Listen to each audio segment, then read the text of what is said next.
Um, there's like a truck pulling up next to me. They're gonna think I'm a weirdo. Why are you pulling up here, sir?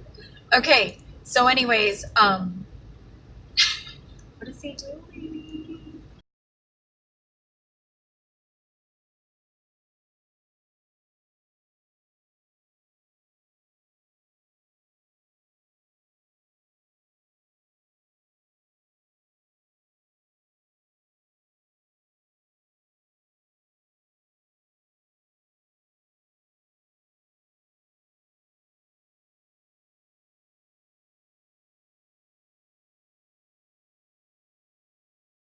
I just wanted to do this video almost as like a therapy, even for myself, to try to kind of put myself out there and help anybody else who might need help. So, first of all, I was married for 6 years.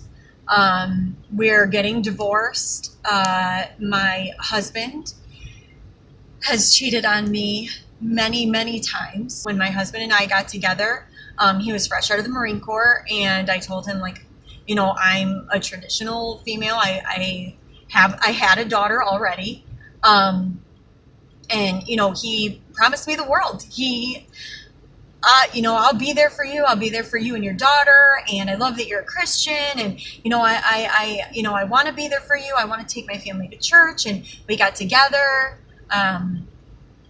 We got married. Even though there was pretty good evidence that he was cheating on me while we were dating, and I just didn't want to believe it. And I defended him so much, you guys. Like, honestly, he could pretty much do anything and convince me to somehow defend his behavior, even after I had made this behavior known.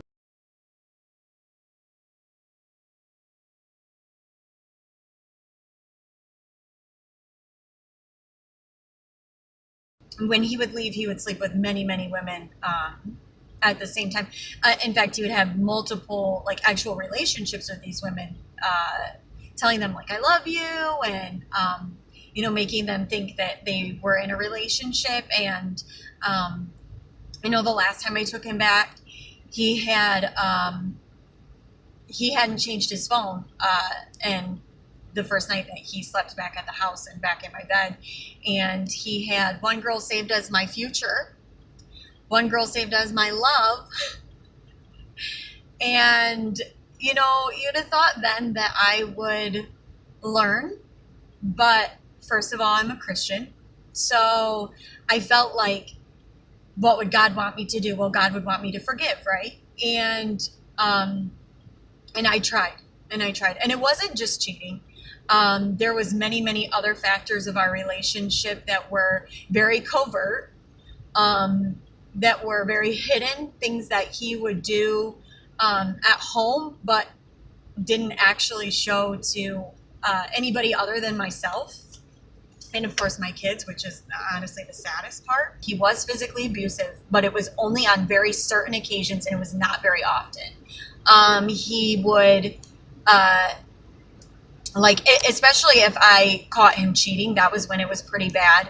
But one time we were rearranging furniture in our home, and actually his brother and his brother's girlfriend were over, and I was asking him to move the couch. And while he moved in, I didn't like the position that it was moved in, so I was like, can you move it back? I'm sorry. And he got up, and he because he had just sat down on that couch, he got up, he picked me up, and he shook me. And you know, I'm a relatively small female. I'm about 110 pounds. And his brother actually ended up basically like spearing him to get him off of me. Now, I would forgive all the time. I would forgive everything. I would always let it go. The most recent time that I took my husband back, he had supposedly changed. And get this, this is the part that's the most scary when you're dealing with a person, because I don't think it's just men. I think a lot of women want to blame men, but I don't think it's just men. When you're dealing with a person like my husband, they can change for good long periods of time, and they can truly have you fooled. I mean, my husband, as far as I know, didn't cheat on me for 10 months after the last time I took him back. He was pretty good to me for 10 months. I say pretty good because we had good times and we had not so good times. But our not so good times was mainly like he would give me the silent treatment, and I wouldn't understand why. He just wouldn't speak to me at all. And I'm telling you, when I say this, it would drive me crazy. Like, and it was because I so badly wanted to please him that I'm so sorry. I'm trying not to get choked. This time he really had me convinced that he had changed. I mean, really had me convinced. Like, I felt like I had built trust back up, just for it all to come, shattering back down.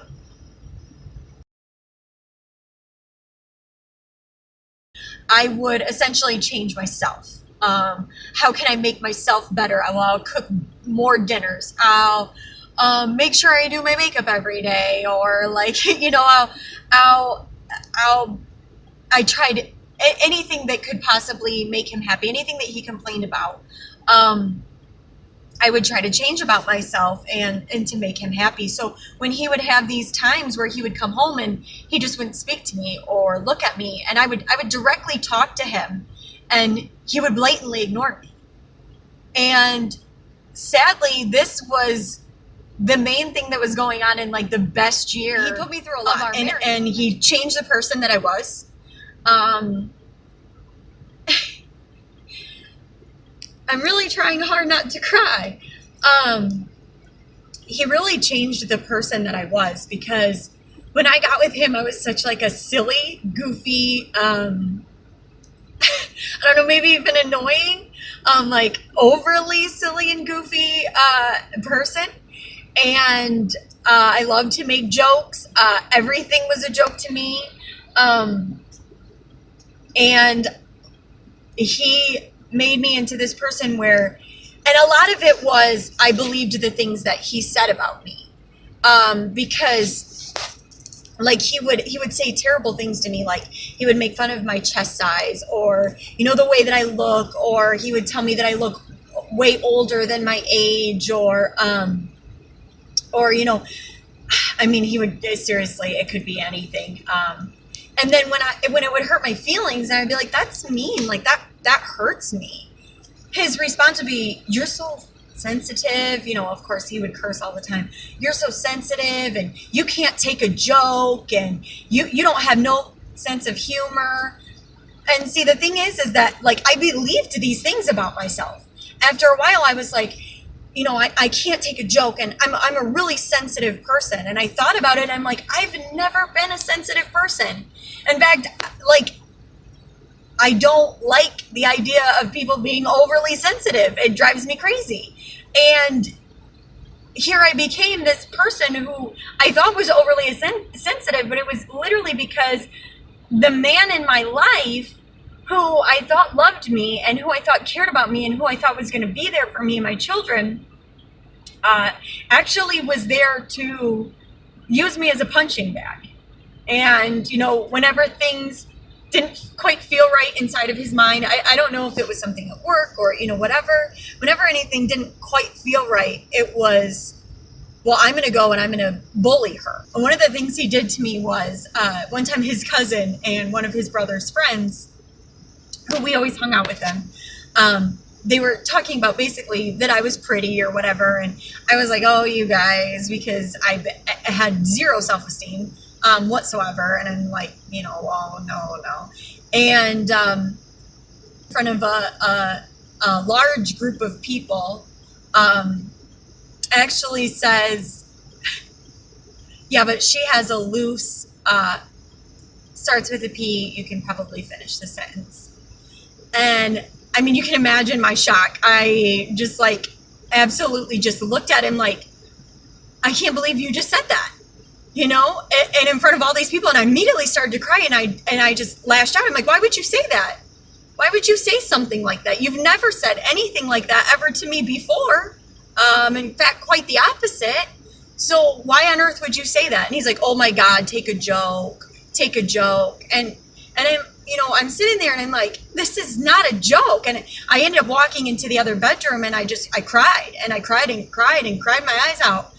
And all I could think was, how can someone do that? How can someone, try so hard to embarrass another person? It's like, she might start feeling too good about herself. Let me make sure I chop her down really fast. And I'm so sorry. I'm not holding it all together yet, as you can see. I'm trying really, really hard. And God has been very, very helpful. I can't imagine going through this without God. In fact, I feel like my deliverance is of God, because kind of just fast forwarding the story to the most recent of events, my husband just kind of changed out of nowhere. Like I said, he was doing really good for like 10 months. It just out of nowhere just started ignoring me, started saying mean things to me. I ended up finding things on his phone, him talking to other women, and then he of course would convince me that I was absolutely crazy for thinking it was anything less than perfectly innocent. Which a lot of times I did believe, like, I'm just I'm just one of those crazy wives who, I don't know if you guys are familiar with the term to gaslight, but he gaslighted me. That's what he did. He made me believe that I was crazy, and still to this day tries to make me look crazy to other people. One day I asked him, I was like, why are you being so mean to me? I don't understand. Like, I cook for you, I clean for you, I do anything for you. How can you just be so mean to me and be so heartless to me? Because I would just talk, and I wouldn't even be talking to him, and he would just be like, well, you just got, like, I seriously can't even stand the sound of your voice. Like, I just can't stand you. And it would be completely unwarranted, out of nowhere. I didn't know why it was happening. He told me, do you think I want to hurt you? Do you think I want to be so cruel to you? Do you think I want to be so mean to you? No, I don't. I don't want to treat you this way. It's you. I just can't stand you. That's such a hard thing to have someone say to you. He told me, oh, my ex, and in this moment he said this to me, my ex, I don't want to mention her name, she would punch me and she would hit me in the face and everything else. And he was like, do you think I ever treated her this way? No. He's like, but you, I don't know what it is about you. I just can't stand you. And I'm sorry. So anyways, he started in with, get out of the house, get out of the house. Other than that, I was getting the silent treatment. He was talking to other women constantly. I caught him talking to another woman in the car. And this is before like he was telling me to get out. And he like gripped me up. He whipped me around. Next thing I knew, because I had reached over him to try to like grab his phone, because he hung it up and threw it in the passenger seat. And I was like, I know you were talking to another girl, and of course here I am looking like the crazy one when, he's the cheater. And I reach over him to try to grab the phone, and he like grips me up and he grabs me and rips me around, and next thing I know, I'm face planted in the seat of the vehicle. It's rolling backwards. His elbow is in the side of my face right here. And and finally he lets go of me, because like I said, the vehicle's rolling backwards at this point. He shoves me out of the truck and he takes off, and I go back into the house, and my kids had been watching from the front window and they're crying. Because then he's telling me, to get out. Every day it's get out, get out, get out. I can't stand you, get out. And so finally, I told my mom, I don't know what he's gonna do at this point. He wants me out. And he's so mean to me. I have to get out. And she told me, okay, you can come stay in I'll give up my room and I'll share a room with your dad, and you can come stay in my room with the kids. So I got our stuff, and we got, we weren't able to get a lot of things. I got, I want to say my youngest has about 6 outfits. Honestly, I was doing it while he was at work, because even though he was telling me to get out, I didn't know what he would do if he caught me trying to get out. So I was trying to just be really fast about it and get everything out.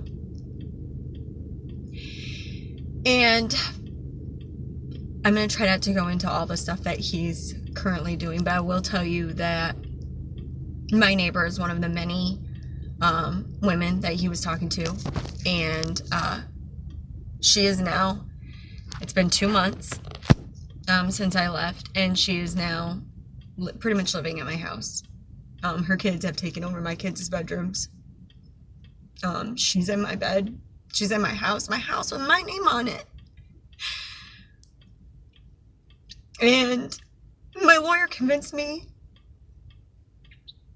to give him 3 weekends a month for some reason, because I guess he has a good lawyer, and my lawyer, told me he's gonna get something, just give him 3 weekends a month.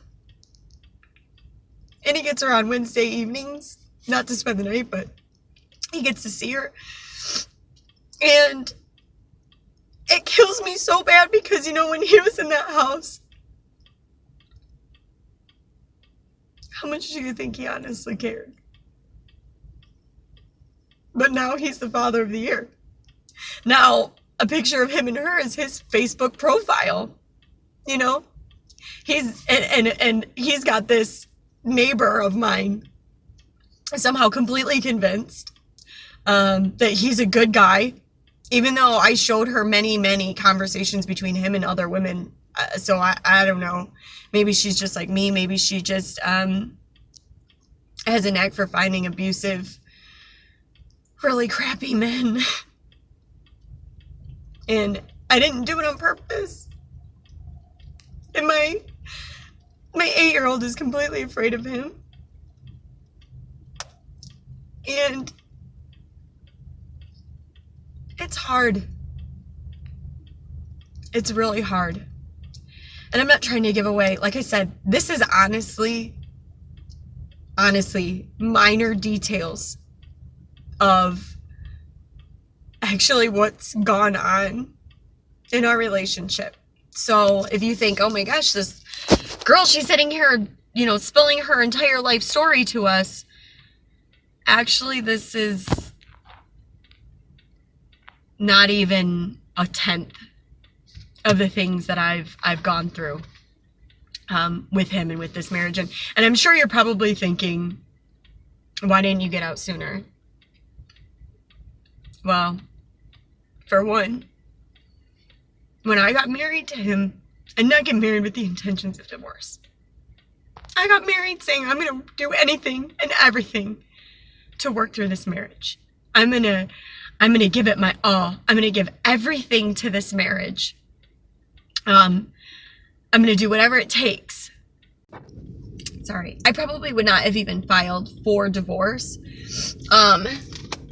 had it not been for the fact that I had dropped my daughter off with him, because I was, trying to be as cordial as possible with everything that was going on, and I dropped my daughter off with him, and I went to go pick her up, and he wouldn't give her back to me. And then the cops, I'm crying outside. You gotta understand, this is my baby. I was a stay-at-home mom. I homeschooled my kids through a Christian homeschooling program. My kids were my everything, my whole life, my whole world. And I'm in the driveway to my own home, crying because my daughter is inside and he won't give her back to me. And the cop tells me, ma'am, they seem fine in there. and you're very emotional. That's what this man had the audacity to say to me. I'm just like, sir?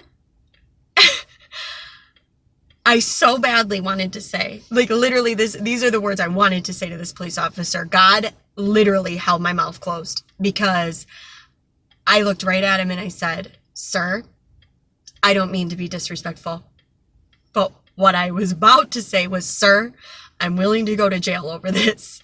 And I meant it. I've never been to jail. But I meant it when I said it, I meant it when I thought it, because I was emotional. I asked him, I said, well, what if he doesn't? What if he just decides he's never going to give her back to me? And he told me, he was like, well, then you'll have to go to court. And well, that's it. There's no way.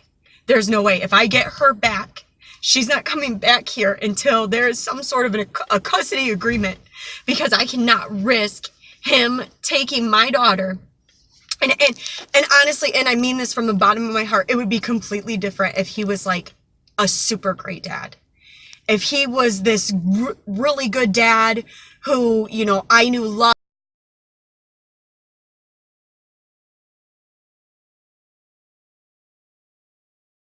However, with all that being said, I want to try to encourage that if you are doing this on your own without God, you need him. You need him. And you may say, Amber, well, I don't know God, or you know, you know, God's done this to me, or, you know, whatever. I'm going to tell you right now, and I mean this I try to be very honest person. God did not do this to you. You made the decision to marry this person. Even if you're a Christian, I was a Christian, or I am a Christian. But like what I'm saying is even if you're a Christian, I don't feel like this is the person that God didn't say, hey, go marry this person. As much as you feel like he may have. I thought for a hot second that I was put in his life to save him, to help him, to I don't know, be there for him, because he's, you know, got all these issues. And this is what I believed for a long time. And I put myself through a lot of damage. But I will say that if you're going through this on your own, I cannot imagine what you're feeling right now. Because the only hope that I have is that the truth will be revealed. The Bible says that, you know, darkness comes to light, and that which is done in secret, you know, will make its way to the light. I'm not good at quoting scriptures on the spot when I'm staring at myself. I feel like I'm talking to myself. But I will tell you that the word does not come back void. And if you have God on your side, this is his battle, and he's going to take care of you. Okay? God, you know, people always want the woman to forgive, and they always want the woman to go back, or they always want, excuse me, because there I did it. I said woman, but it's, in most of my experiences, it's been women, but I don't think it's always women. It's men as well go through this type of hardship. However, with that being said, the battle is God's. It's not mine. And the only hope that I have is that eventually the judge will see, the court will see, the lawyer will see, people will see who he is. I can't imagine walking through what I'm going through without him. I honestly can't imagine that. There's no way. You know, what are you going to put your hope in? Karma? But I think, you know why karma exists? Because once the devil can no longer use that person as a tool, they fall. they're on top of the world as long as the devil can use them as a tool. And you might say, whoa, Amber, now you're talking about the devil. I don't believe in the devil or demons, or, you know, you don't have to believe in it for it to exist. I will say that. And I 100% absolutely believe there is a devil. There is a devil. And Satan is real. And the Bible says that, you know, we do not war against flesh and blood, but against principalities of darkness. But I do know that, especially if you are a Christian person, and I know for me, I was literally in the process of crying out to God, I want more of you, I want more of you, when all of this, when everything with my husband turned, when everything happened, I had quit smoking cigarettes. I was trying to I'm trying to get rid of any known sin in my life or anything that I feel like God might want out of my life. I was trying to just rid myself of all of it and grow closer to Him. And next thing I know, I started an Experiencing God study by Henry Blackaby. I highly suggest it. It's a great study. At the beginning of the study, he says anything significant that happens in your life from, you know, this point is a direct result of God's activity in your life. And the day after I read that, I don't want to be with you anymore. And let me just say, those are hard words to hear from somebody that you've spent the last 6 years of your life trying to mold yourself to please. It's not easy. It's not easy. And if you've gone through the type of emotional abuse and mental abuse that I've gone through, the devil just using another person to just create insecurities in your mind, to hold you back, to hold you down, to keep you from becoming what you're meant to be. I'm telling you, I can't help but know, with God on my side, there is a light at the end of this tunnel. There is. I believe absolutely wholeheartedly that there is a light. The Bible says He will work all things for our good. It doesn't say He'll work the obedient parts of our life for His good. We are human. He expects us to make mistakes. I believe that trying to save another person was a mistake that I had made in my life. Certainly there's a reason why he cheats on me. Certainly I'm not good looking enough. That's it. I'm not pretty enough. You know, that's got to be it. And then it was like, you know, well, if that's not it, then maybe it's because I don't cook good enough. Maybe I don't cook well enough, excuse me. Maybe, you know, all these things start going through my head. Maybe I need to be better at this, or I need to be better at that, or I need to be more forgiving and more trusting, even though that trust has been broke. I can't even tell you. I literally can't tell you how many times he moved out of the house for weeks and sometimes months at a time to go sleep with other women, and then would come back to me. And in a period of 6 years, I honestly can't even tell you how many times he did that, because I don't know. It was that many times. Isn't that sad? That's pretty sad. I know I smile about it, but I smile to keep from crying, honestly, because it's sad. And I don't blame anyone. I don't blame God. I don't blame, obviously I might blame him, you know, a little bit, but I certainly, I chose this person, and you chose that person.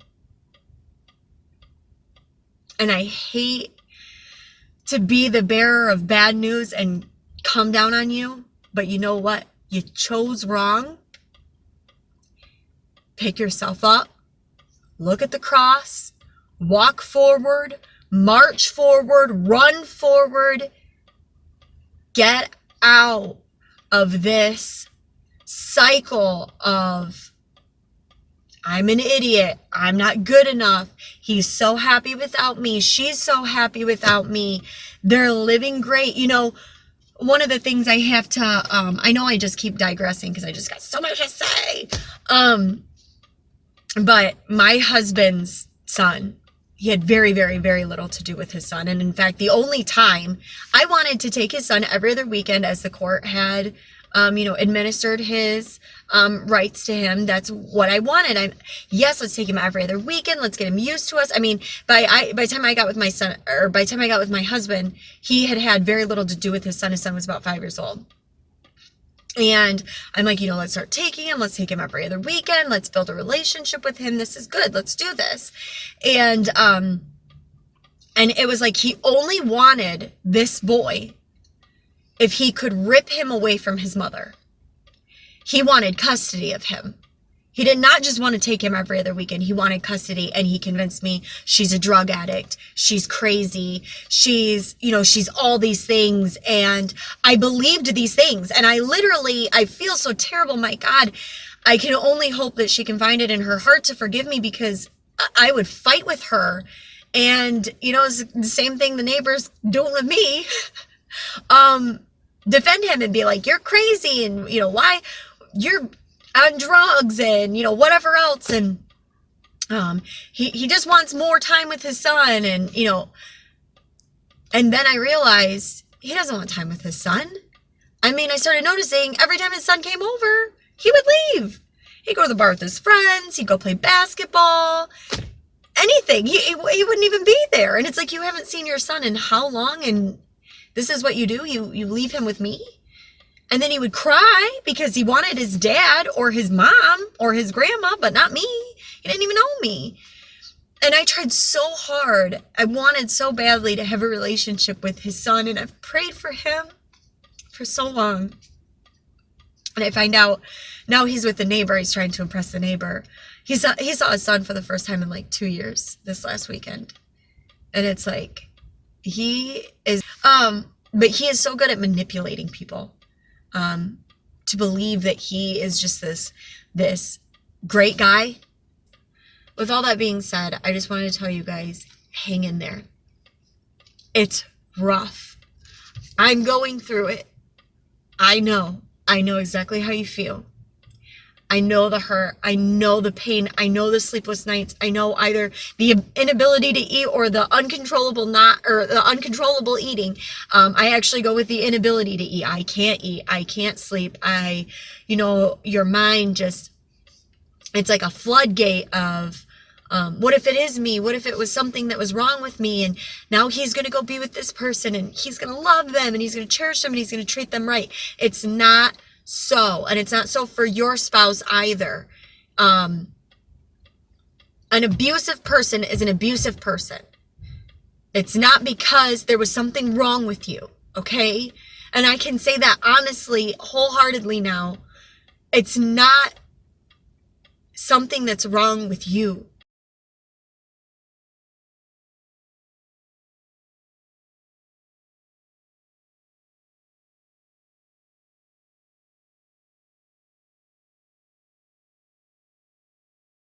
I wish I could just look at the camera. I mean, that would probably be better than looking at myself. I keep thinking about it, but